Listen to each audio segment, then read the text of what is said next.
Hello, I'm Mishka, and this channel is the Helsinki Renaissance, where we will be talking about arts and culture in hopefully a very I don't even know what I should hope, but hopefully in the most stunningly amazing and awesome fashion possible. Did I just say awesome, almost making it sound like Orson, as in Orson Welles? Maybe it should be Awesome Welles. The Hollywood marketing people, if they weren't so anti-Orson, they would be crying crocodile tears from all the taglines that they could have had. A new movie from Orson Welles. Anyway, Orson Welles is quite awesome as a director, an actor, and his other theater and radio-related projects and whatever. Orson is quite awesome. But you know what else is awesome? Finnish cinema. And everyone in the audience is like, what? No, we are as anti-Finnish cinema as Hollywood was anti-Orson. So anyway, Hollywood only found out that Orson was awesome too late. How about you? Are any of you in the know about Finnish cinema before it's too late? Do you want to be like Hollywood hacks? You're Finnish hacks. Finnish hacks, look in the mirror. Do you want to be like Hollywood marketing people who are anti-awesome? And I didn't mean to say Orson, because hacks are anti-awesome as well. They're against awesomes and awesomes. Don't be like that. Just say no. That's what I'm trying to suggest. Now, if some of you are, thinking that you aren't anti-Orson and you aren't anti-awesome, but you think that you might be anti-Finnish cinema, what are we to do with this? Well, I happen to have some older videos before I realized the hidden potential in Finnish cinema. I have some older videos where I too, in some videos like History of Finnish Cinema for the Uninspired and constructing a generic top 10 of Finnish cinema. I did those videos in the wake of a couple of Aki Kaurismäki related videos that I originally did. And that was in a period where I wasn't researching Finnish cinema. I didn't think anything about Finnish cinema, and so I just did them for the sake of just having some kind of content about Finnish cinema. But then a couple of things kept happening, and I just realized that I did videos about Finnish cinema before researching Finnish cinema, and that's not particularly outlandish, because no one researches Finnish cinema, because no one cares about Finnish cinema, even in Finland. And so, I didn't expect to care about Finnish cinema, but I was like, I might as well research it before sketching histories of it. Because in that video that I did, which was History of Finnish Cinema for the Uninspired, in that video I was mostly just sketching the rough outlines of how it is that cinema happens in Finland, but the key in that is that the era that is most integral to the history of Finnish cinema, let's say that the 1950s. 1950s is the era that's most integral in the history of Finnish cinema, and it's the one that I just glossed over. I think I ran to get Ville Salminen's Eva Evakko and Matti Kassilas Elokuu, and I think it was another Matti Kassila movie called Radio tekee murron.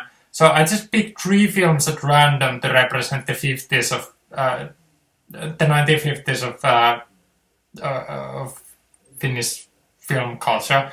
So anyway, even though in retrospect those 3 films aren't that poor as representatives of randomly chosen average moments of Finnish cinema from the 50s. So Evakko, Elokuu, and Radio tekee murron, I won't even translate it. What does it matter? Like 3 films that you haven't seen if you are living outside Finland.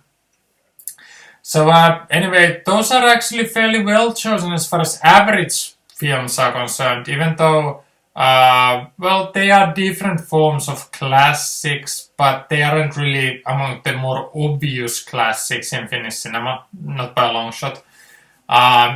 So the selections were, well, since that video that I did, the history of Finnish cinema for the uninspired, since it was very much trying to sketch the average moments of Finnish cinema, it's a decent selection for average 50s movies. However, I don't consider that Finnish cinema is average any longer, so it's greatly insufficient to somehow just like everyone else, what I call the uninspired, which is, well, basically everyone in Finland talking about Finnish cinema. Everyone is uninspired.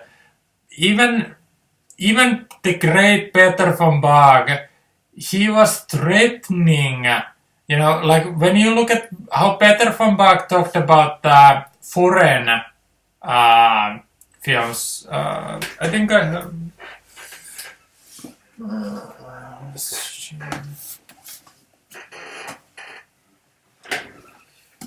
I have one book by Peter von Baag.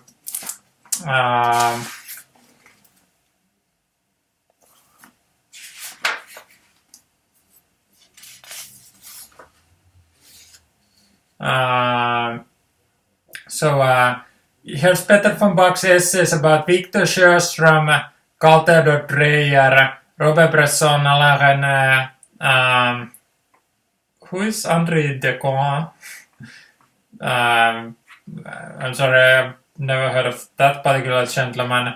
Carol Reed, Michael Powell, essays on Cold War, melodrama, CinemaScope, VistaVision, 70mm, essays about oceans in cinema, Don Siegel, Joseph Losey, our main man Orson, Wild Bill Wellman, Henry King, and some others. So anyway, here's Peter von Baag getting enthusiastic and perhaps even inspired when talking about foreign films. But would Peter von Baag, when writing about Finnish cinema, would he get as inspired as he would get writing about, say, Edgar G. Ulmer or, well, Henry King or Orson Welles? No, he would not. I dare say that, because I dare say that there has been no one who has written in an inspired manner about Finnish cinema. And I think I mentioned it in an earlier video where I was saying that some of our audiences are hypocrites. Look in the mirror. You know, I'm not telling you what to think, but just consider that if audiences say that filmmakers are bad because they aren't making more of an effort to be brilliant, are film critics making more of an effort to be brilliant? Are our film viewers making more of an effort to be brilliant in the landscape? Are they? If filmmakers are criticized for just being some sort of hapless zombies of just, you know, ambling about in low intensity treading water exercises. If we criticize our filmmakers for being uninspired, can we accept being uninspired ourselves? I accept it. When I made the history of Finnish cinema for the uninspired, I accepted being uninspired. I'm saying that even someone as great as Peter von Bach or Aki Kaurismäki or whoever, like I could name anyone, you know, from the last 50 years of Finnish cinema. I could name anyone and they would all be uninspired when talking about Finnish cinema. And they accept being uninspired, but do they accept others being uninspired? Less so. But everyone accepts it about themselves. And, you know, just the reason why we have this mess in Finland, in that our film tradition is actually respectably strong. I mean, all things considered, like, it could be better. Like, you know, every director could be on the level of Orson Welles or Akira Kurosawa. Like, that would be better. But, like, let's be realistic. There's no film culture anywhere where every director is some sort of a superstar genius. So we just have to take what we can get. And what we get is a passable level of quality across the eras, across the different fields of cinema. Again, it could be better, but it's still pretty good, and it's a whole lot better than what anyone is suggesting. So I'm making this video, Finnish cinema for the inspired, and this discussion has to be about, you know, if this book is Peter von Bach talking about foreign films in an inspired manner. I haven't read these essays. I mean, it says that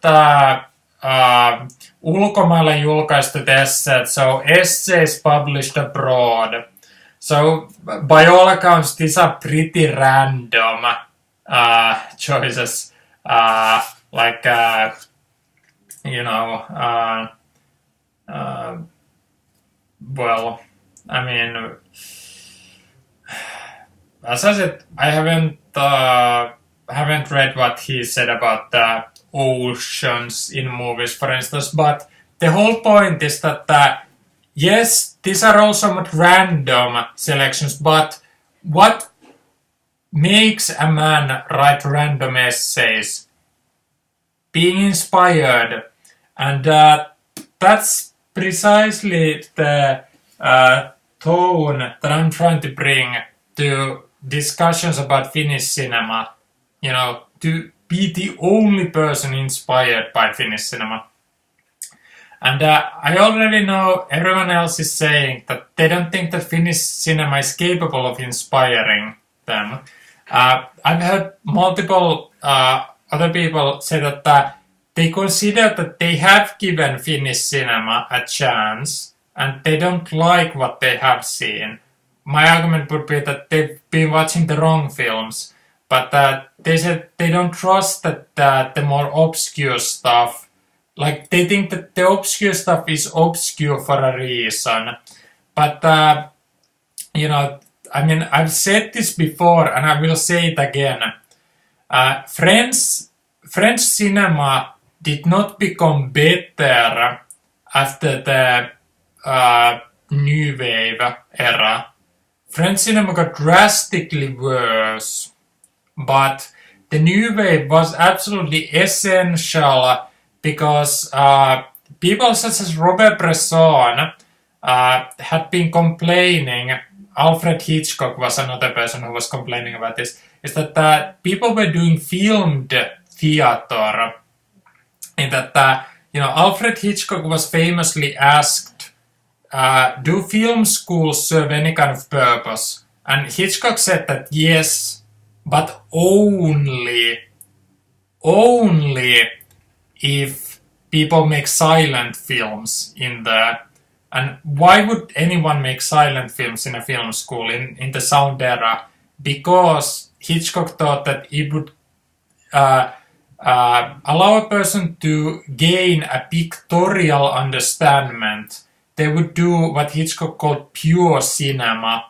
So storytelling where the visuals are the driving motor in getting from one place to another. So the whole notion of a film theater is that the actors and dialogue are the two driving motors, and then people just shoot coverage and cut from master to the close-up and so on, like have very rote montage patterns.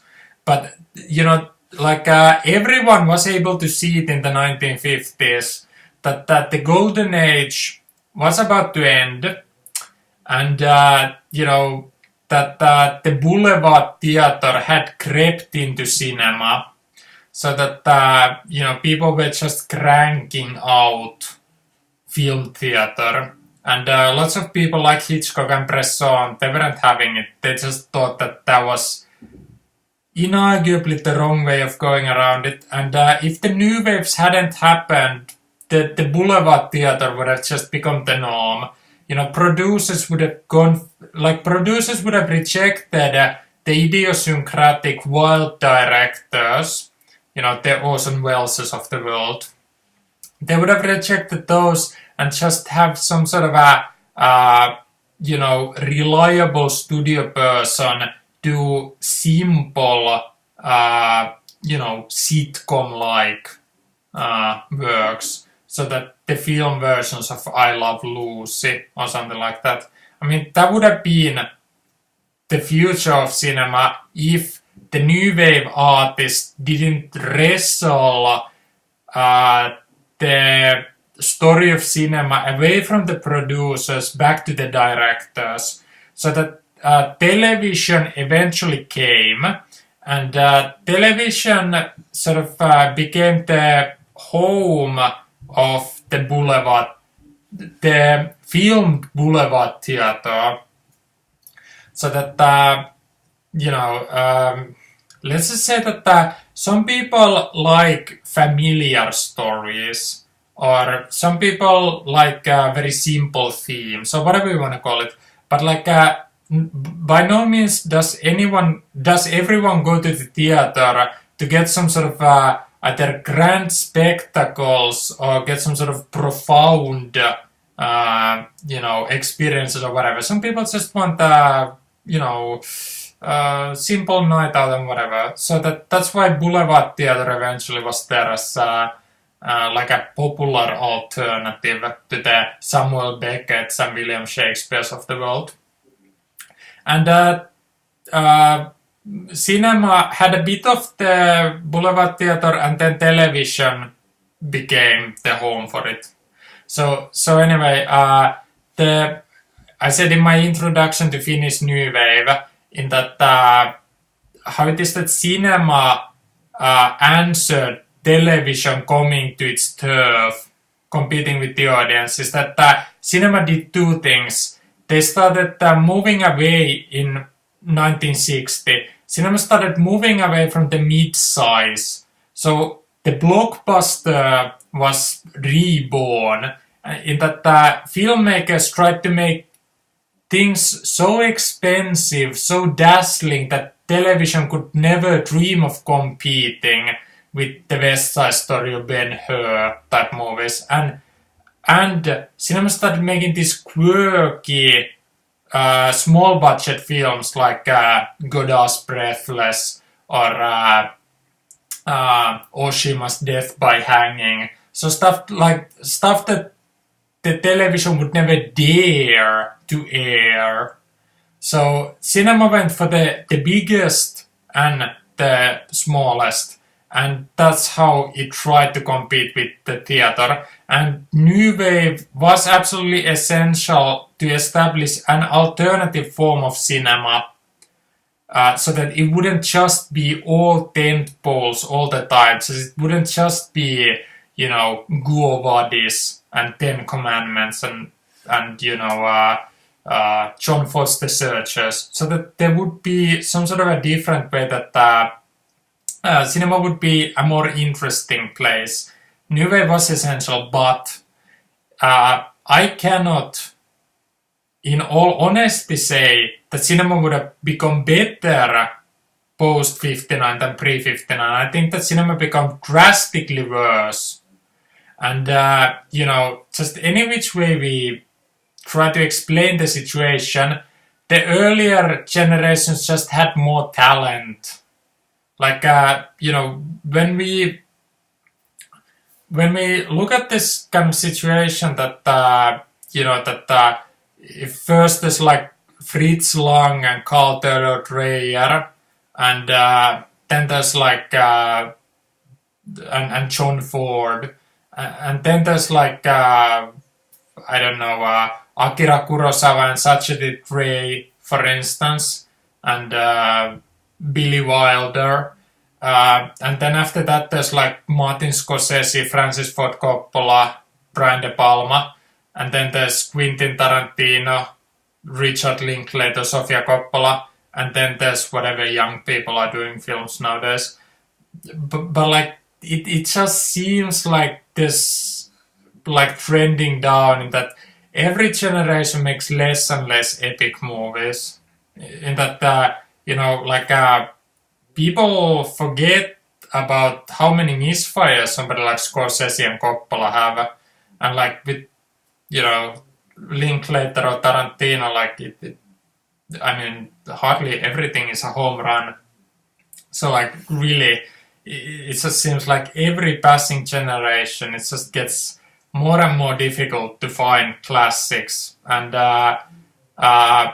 my own private theory is that even though the New Wave partly saved cinema, they partly destroyed the greatest kind of quality in cinema, in that directors like Akira Kurosawa, they were a natural with the pure cinema that Hitchcock was talking about. Like, Hitchcock was a natural with cinema. He wouldn't have been a great novelist. He wouldn't have been a great stage director. He was a natural with cinema specifically.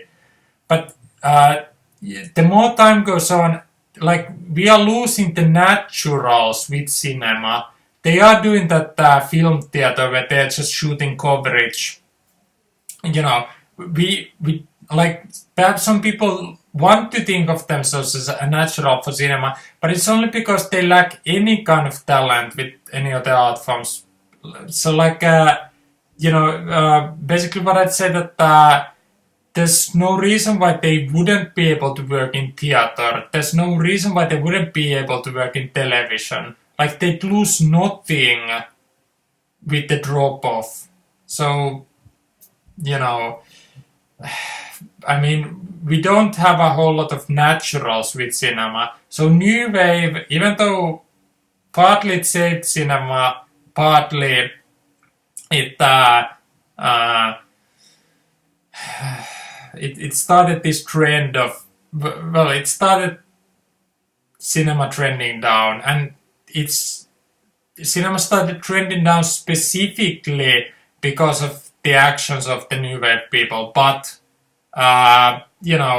it's a really complex story that doesn't really allow for simple answers as to what should have happened around 1959. But even though there are great criticisms to be leveled against the French New Wave, they still, I would argue, did what had to be done, what absolutely had to be done. And all of this is very interlinked with the story of Finnish cinema, because basically what I've been arguing in earlier videos as well is that the New Wave people changed cinema forever. Like, basically, there's a couple of ways in which cinema has never been the same again. The first revolution obviously was when instead of doing films that, well, like I guess I'm doing the story of cinema now as just background information, but when cinema, instead of being like 2 minutes long, started to be 20 minutes long, and then when it jumped from a two-reel to feature film length, that was the first revolution. The second revolution was sound. The next revolution was color. The next revolution was television. The next revolution after television was the new wave. The revolution after new wave was home video. And then after home video, the online streaming possibilities seem to be the latest. But anyway, so there have been lots of periods in the history of cinema that just fundamentally altered how it is that people view the art form. It's debatable which of them was the most significant, although the shift from the kind of 2-minute doodles into feature lengths, that probably is the one. But anyway, the new wave situation is significant, but I just want to stress the fact that before the revolution and after the revolution, depending on whether you were there before, you view the entire art form fundamentally differently than the people who were there before the revolution. Like, people don't think about it, but like if you take out random names like Carl Theodor Dreyer or Edgar G. Ulmer, Victor Sjöström, everything that they did was with a pre-television frame of mind. Everything that they did was with a pre-home video frame of mind. So basically, what is happening with this, if I have a theory of every generation in cinema, like being capable of being less legendary than the last one, it's because there is, I believe, something lost in this kind of change, that cinema gets reimagined, and basically it seems like every further reimagining of cinema post 59 seems to be a cheapening of cinema. So that the reason why young people can't do anything legendary with cinema is because they have been brought up in a cheapened culture with cinema. And the new wave people directly caused that, but it's not so simple as to say that they shouldn't have done what they did. But anyway, if cinema is cheap now, it's partly because of the whole new wave situation. But anyway, I just want to stress the fact that if we pick 1959 as the year where cinema was never the same again, as I believe most people can agree if they know the history at all. What was different between the old people who made up cinema before 59 and the young people who made up cinema post 59 is that the older people had an exclusively cinema-centric way of looking at things. So if they were a natural at cinema, it's because cinema was the only thing that they really had.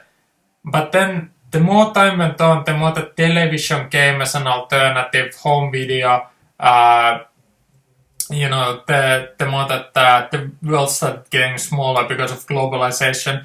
People started having so many more alternatives. They just started, just seeing all kind of moving images not inherently special. And since it was all just, just out there, the film culture basically cannot be anything but film theater, because we just think that it's just somehow such a pedestrian act to have moving image, which would have been the opposite of how people during the Lumiere era would have viewed cinema.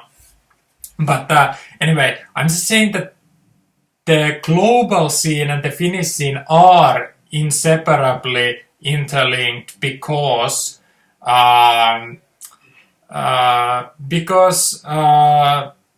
Finnish that the people who right now are talking about Finnish film culture, they are there very late to the party after all of the revolutions. So they cannot grasp what the initial pre-59 scene was like, because the post-59 scene has remade the pre-59 scene.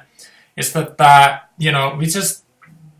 we can't imagine what it would be like to live in Finland in 1954 and hear that, a Japanese movie called Seven Samurai was getting rave reviews on the other side of the planet, and hopefully, maybe 2 years from now, someone will bring it to Finland.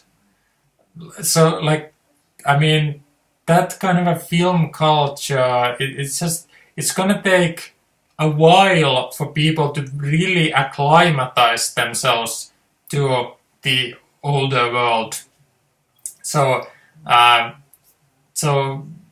anyway, I just want to stress the fact that there is some sort of a connection with sort of the omnipresence of moving image and the cheapening of cinema and the lessened talents of everyone in cinema and the lack of interest to cinema because everything has been cheapened.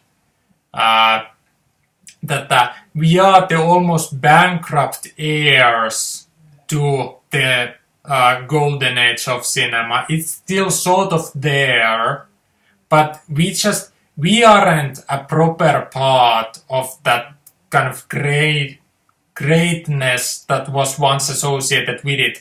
We aren't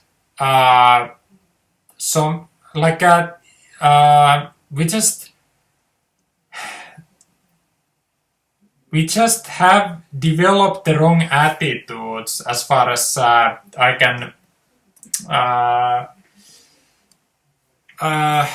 explain things. Is that there's no reason why young people shouldn't be able to make films as great as ever before, why people shouldn't be enthusiastic about cinema as ever before, but some attitudes need to be slightly altered. I'm not saying that we can ever get back to how things were, but very clearly some things are going wrong later down the line. And the reason why I wanted to introduce the concept of 1959 as the year that cinema changed is because lots of people have been arguing that Henri Langlois, let's say that the father of the French Cinematheque and France's equivalent for Peter von Bag, although Langlois was something more than von Bag in his ways. But anyway, it has been suggested that Langlois is the most important person in the history of cinema. And Langlois' life's work, one part of Langlois' life's work is that he was sort of like the godfather to the French New Wave, is that without Langlois, the New Wave could have never happened.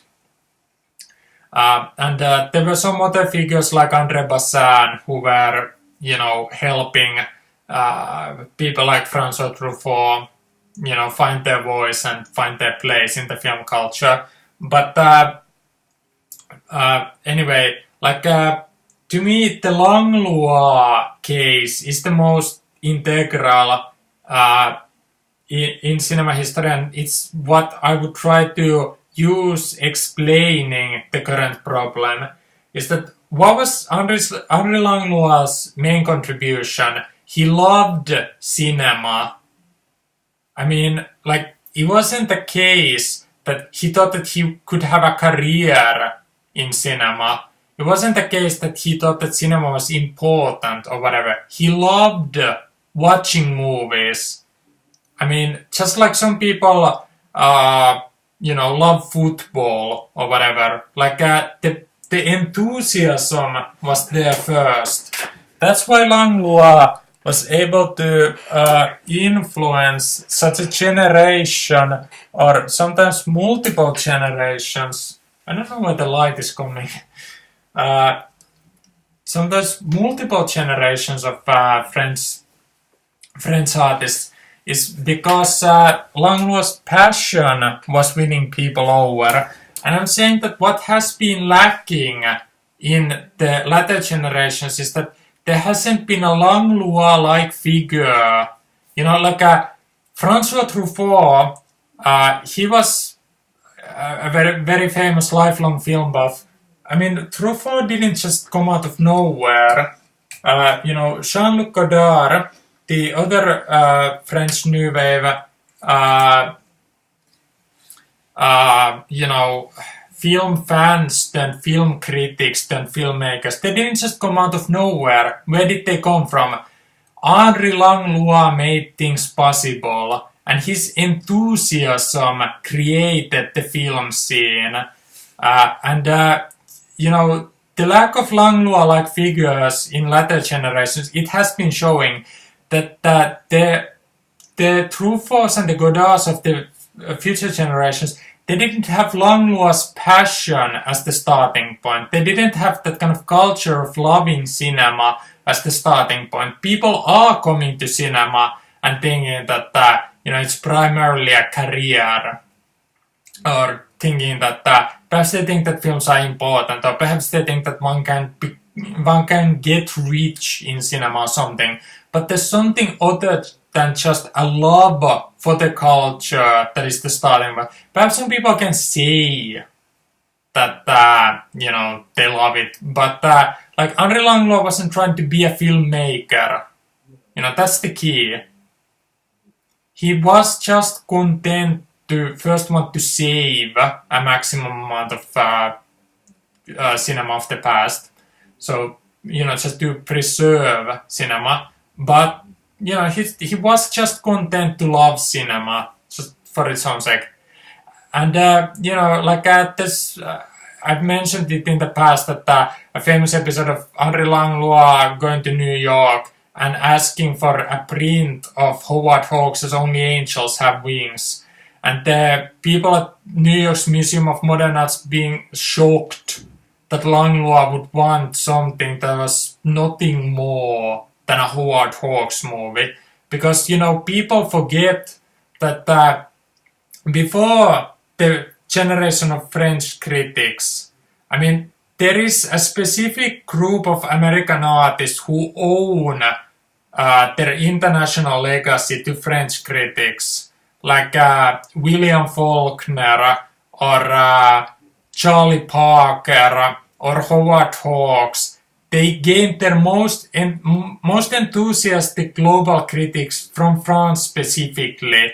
And, elsewhere people would have seen that, such and such a thing was just a fad, or that, such and such an artist is nothing special or whatever. But frequently, the French have been there specifically being enthusiastic about something and saying that no, it's not just a fad, no, that person isn't just an also an entertainer or whatever, but they are a special artist in their own right.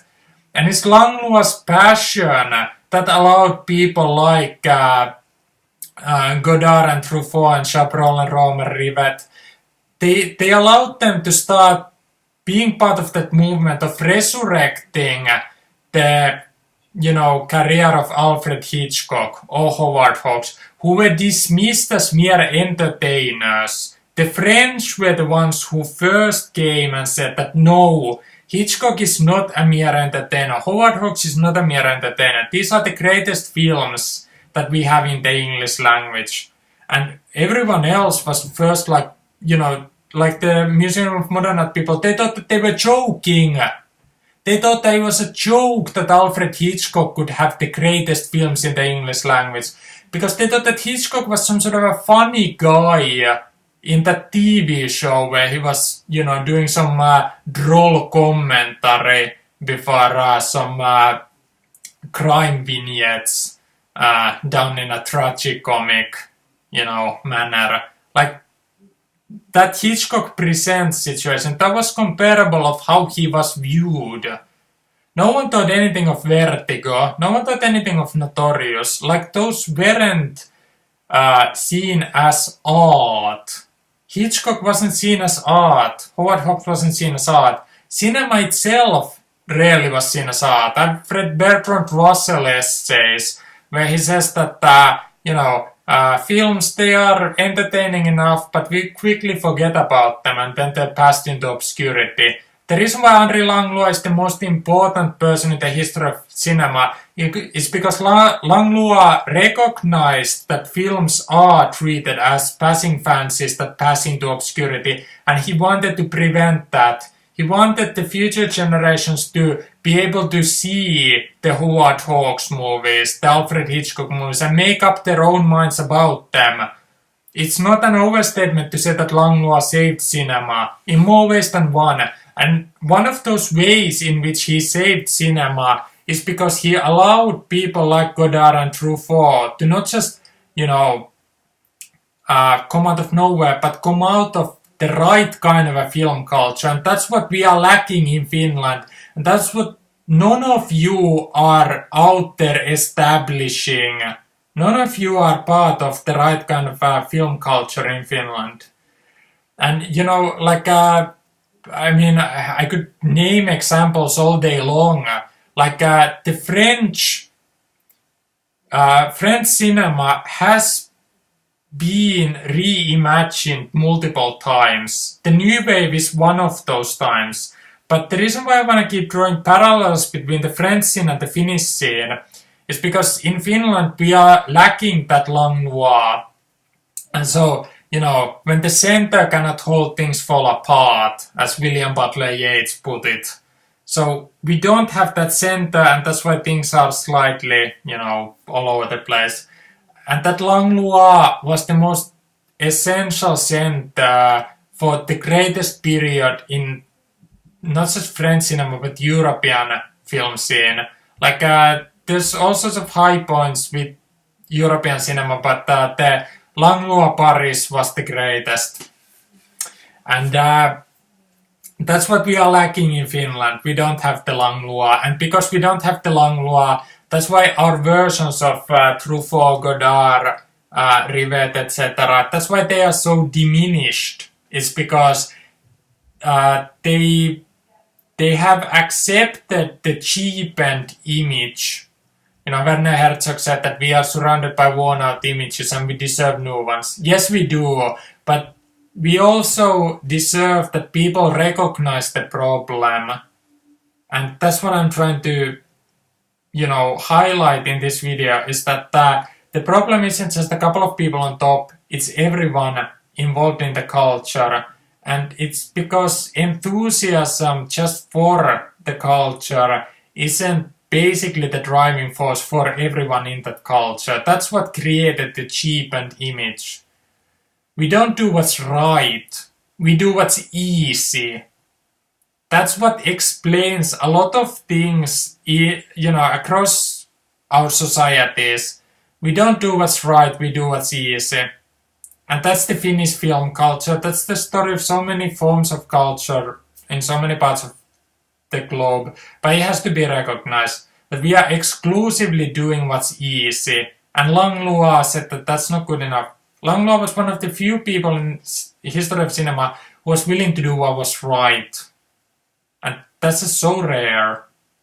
And, how many people in the last 50 years of Finnish film culture can you say that there were people who specialized in doing what was right, doing what was necessary? Very few, almost none. And that's why we have this mess in our hands. Think about a Jean Renoir film called Rules of the Game. It was a horrendous flop when it came out. Jean Renoir is now seen as the most famous director in perhaps history of French cinema, but he was treated as a fortunate son. You know, his father was the great Pierre-Auguste Renoir, famous impressionist painter.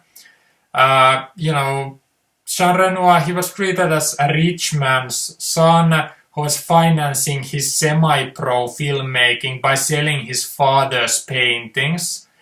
Critics hated his films, audiences didn't want to see them. Renoir had a flop after flop after flop. When Grand Illusion came out, no one wanted to see any pacifist anthems in a pre-war Europe. When Rules of the Game came out, no one wanted to see any pacifist, you know, depictions of communal madness and, you know, farcical people doing the wrong thing. Like, Rules of the Game flopped hard. Jean Renoir lived his whole life basically being saddened that he couldn't connect with the French public the way that he always wanted to. Like, he never wanted anything other than to be the kind of popular figure that he eventually became.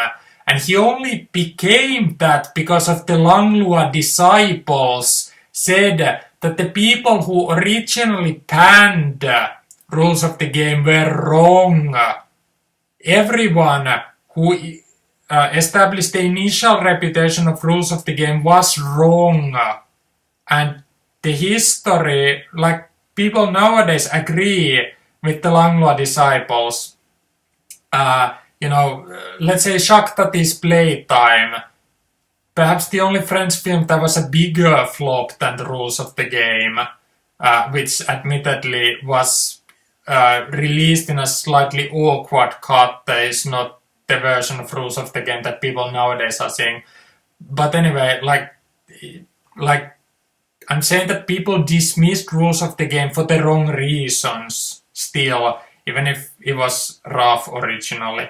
You know, Jacques Tati's Playtime, an even bigger flop than Rules of the Game. You know, Tati was seen as a mere entertainer. He was seen as an entertainer that got ideas out of his, like, he has notions above his position, and he should have just been content to do cute little comedies with Monsieur Hulot. But he wanted to be an artist, and no one respected him for trying to do Playtime. It's only, again, the kind of Langlois disciple-type critics that resurrected Tati's career. People, you know, Tati, he had to go to Belgium to resurrect his career. Initially, very few people in France cared about him. Like, you know, we are seeing that there are legendary samples.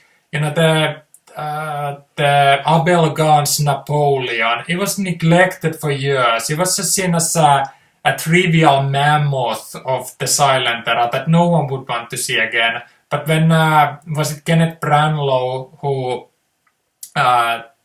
took over the restoration duties? I mean, Napoleon was revived, you know, like a phoenix out of the ashes. I mean, there's so many samples of huge classics of French cinema being dead in the water for decades. Why am I talking about this? Because that's the problem that we have in Finland. We have those Rules of the Game, Playtime, Napoleon-sized classics, and they are just there, dead in the water in Finland because we don't have that Langlois type person to get enthusiastic about Finnish cinema. We don't have anyone that can resurrect the position of those films and say that everyone who initially dismissed those movies was wrong, if anyone dismissed them.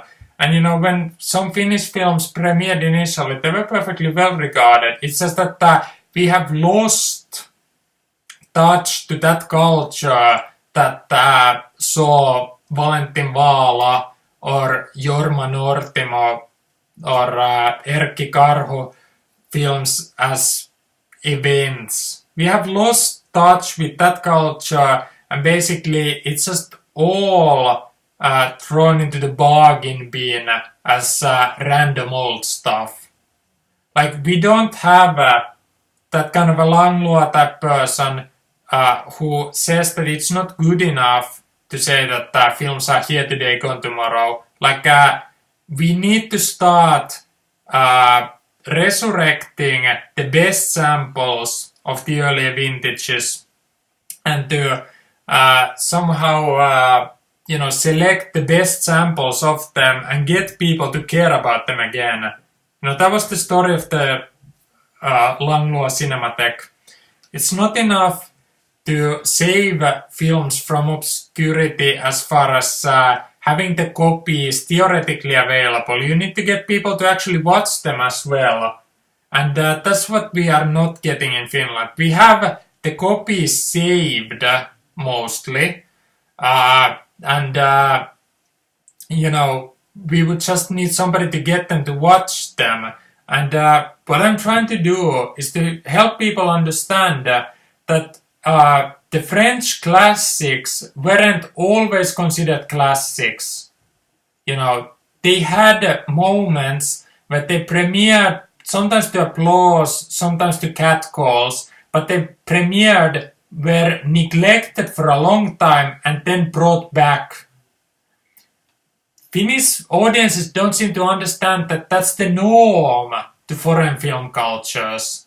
Like, there are no cultures where the classics have been consistently popular at all past periods, because the stuff just hasn't been available at all times in all cultures. It couldn't have been equally relevant at all times. But what Finnish people don't seem to understand is that it's normal that the classics, are suffering from neglect.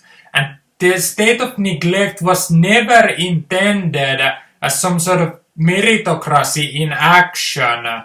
There's no good reason why they are neglected, except that, films can't be on 24/7. So because they sometimes need to be off, sometimes they are just forgotten off, and then they aren't put back on ever again, because people forget about that stuff.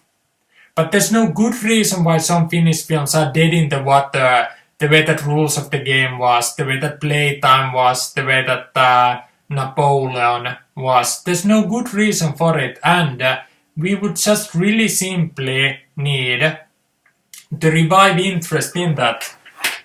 I have here one book about, this is that old world that I'm talking about.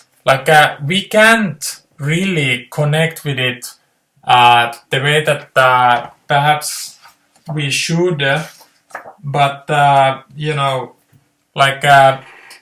would just want some people to at least recognize that we have some masterpieces here that are just gathering dust on the shelves. There's no good reason why some of you aren't watching some of these films. It's not because the films themselves aren't good. This one, for instance, it is one of the hidden highlights of Finnish cinema. There's no reason why none of you are making any effort to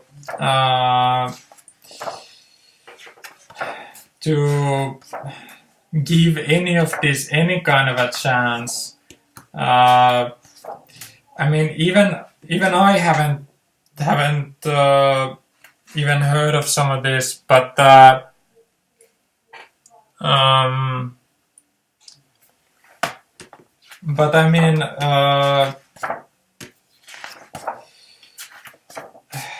Finnish cinema does have a golden age, just like the French and the Italian and the American film scenes, and these are pictures of that almost lost world.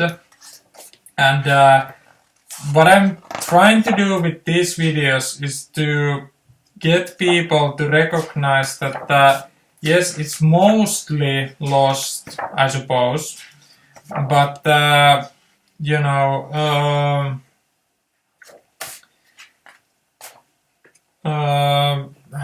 well, I mean, it would be slightly less lost if this Jack Whittaker-film, Nukkekapis ja Kaunis Lilith, if you would just watch it. Like, if folks keep complaining that Finland doesn't have any filmmakers on the level of Andrzej Wajda, like, I mean, Jack Whittaker is not on the level of Andrzej Wajda quite, but like, you know, I remember an old Peter von Bach essay where he was talking about the Henri Alekan cinematography to Jean Cocteau's, what was it, Beauty and the Beast. And Peter von Bach said that there was a huikea kuvan kulttuuri. So it's translated as something like amazing culture of the image. And you know, Finnish people, they think that the old Finnish films are just like this. They or perhaps like this.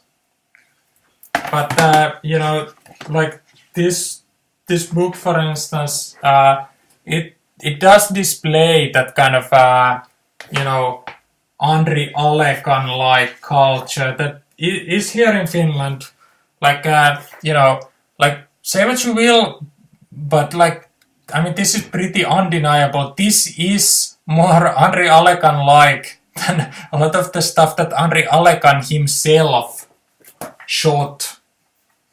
And you know, again, this particular book is just full of stuff that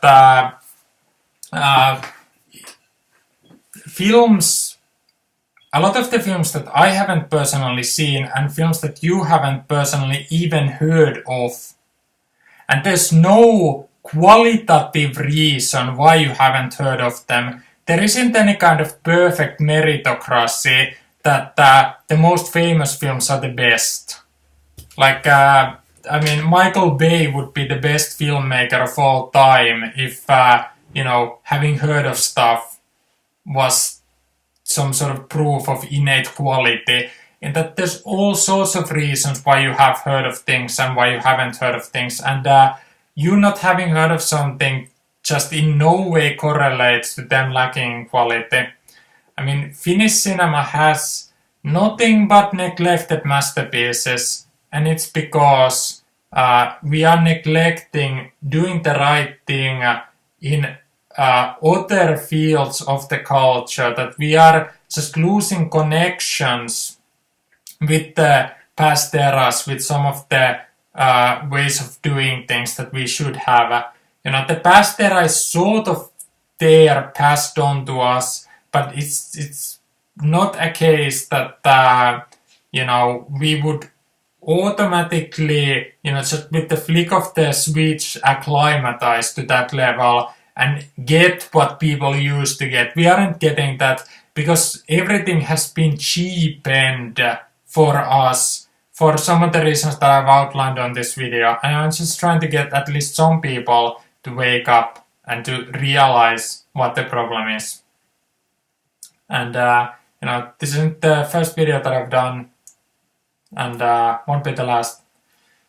But I feel passionately about this, as I'm sure you can picture already. But anyway, I just think that somebody needs to step in to,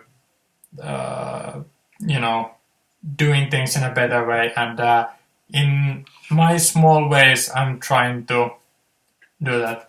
But anyway,